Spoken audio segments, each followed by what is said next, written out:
Hello, everyone. This is the Be More Tax Man from Be More Financial Services. Today, I'm going to be breaking down the Tax Cuts and Job Act and the changes that it has had on the tax laws. I'm going to be comparing the tax difference between 2017 and 2018. I'm going to be using the same exact income for both years, and I'm going to show you what the tax differences are using this example return of the Kirks. James and Sherry Kirk are married filing jointly. They have a son who was born in 2002 and a niece that was born in 2004. James W-2 shows 94,600 in wages, 12,100 withheld federally, 0 withheld for state because he's in Florida. Sherry's W-2 shows 43,500 in wages, 5,200 withheld federally, and 740 withheld for the state of Georgia. They have taxable interest of 2,420 and ordinary dividends of $315. So they have total wages of 138,000 and an AGI of 140,835 for both 2017 and 2018. For 2017, they had itemized deductions of 28,581, exemptions that totaled a 16,200 deduction, and that led to a taxable income of $96,054. The tax on that was $15,496. They had a child tax credit of $450. This led them to have a tax liability of $15,046.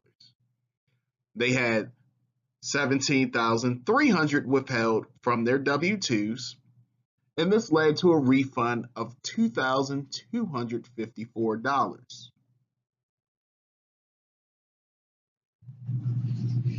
For 2018, they had itemized deductions totaling $28,345.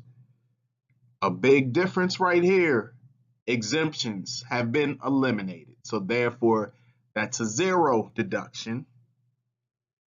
So the taxable income increases to $112,490. The tax on that is $16,627. However, the child tax credit has increased to $4,000, and that leaves a total tax liability of $12,627. They had the same 17,300 withheld from their W-2s, and that leads to a refund of $4,673. Now let's look at the differences between the itemized deductions for both years.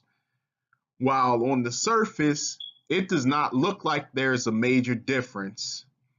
It only decreased by $236. So there doesn't look like a major difference. However, there is. First off, in 2017, you couldn't deduct anything until you got over 10% of your AGI for medical expenses. So that threshold was lowered to 7.5% in 2018.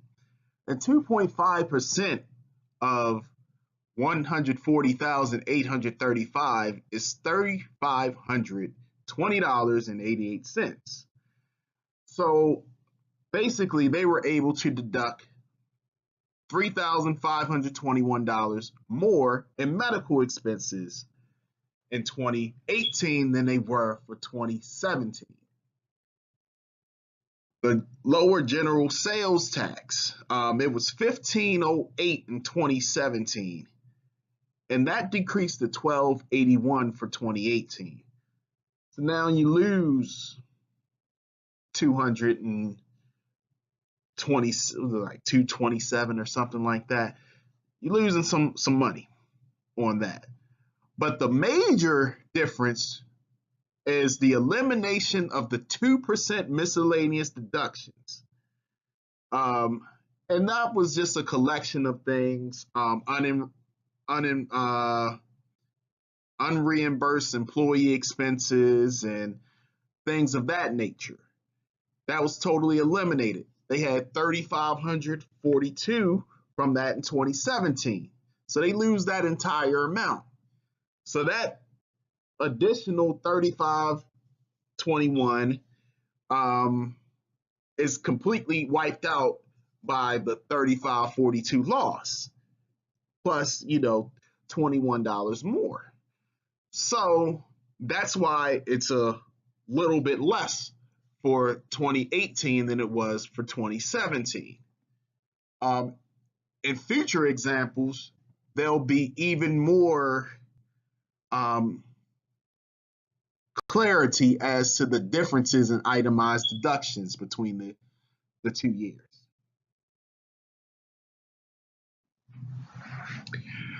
The difference between the child tax credit between 2017 and 2018 is very dramatic. 2017, the maximum is $1,000 per child. This $1,000 starts getting phased out between $110,000 and $150,000 for married filing jointly. The phase out is $25 per child per 1,000 or part of 1,000 in AGI. So again, they are at 140,835. So that is 31 thousands over the 110.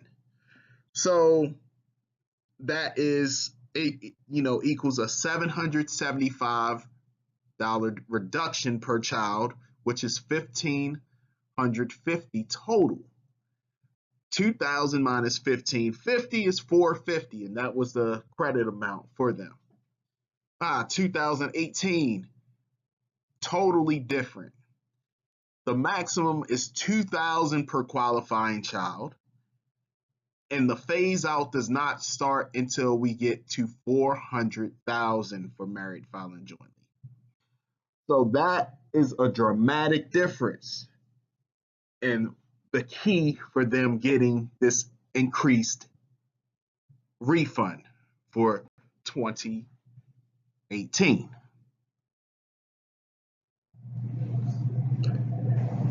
So overall, the major differences were that there were no exemptions for dependent or personal in 2018. Therefore, the taxable income increased by more than $16,000. It was somewhat offset by the lower tax bracket, 25% marginal tax rate in 2017 versus 22% in 2018. This led to only $1,000 more in taxes. However, and then we also have the higher child tax credit and higher phase out amount. So it was $1,000 per child with a $110,000 phase out start in 2017. It was $2,000 per child with a $400,000 phase out in 2018. And the increase in the child tax credit And the increase in the phase out is the reason for the increase in refund in 2018. However, next year going forward, and had the son been a year older this year, they wouldn't have qualified for it, and the refund would have gone down by $1,500. In the future years, they won't have this for their son, and they only have 2 more years of having it with their niece. Um, so, had both of these children been 2 years older, they would have actually had an increase in their tax liability because they wouldn't have had the child tax credit. They would have had the the dependent credit, but with no exemptions, that doesn't really offset the difference in taxes.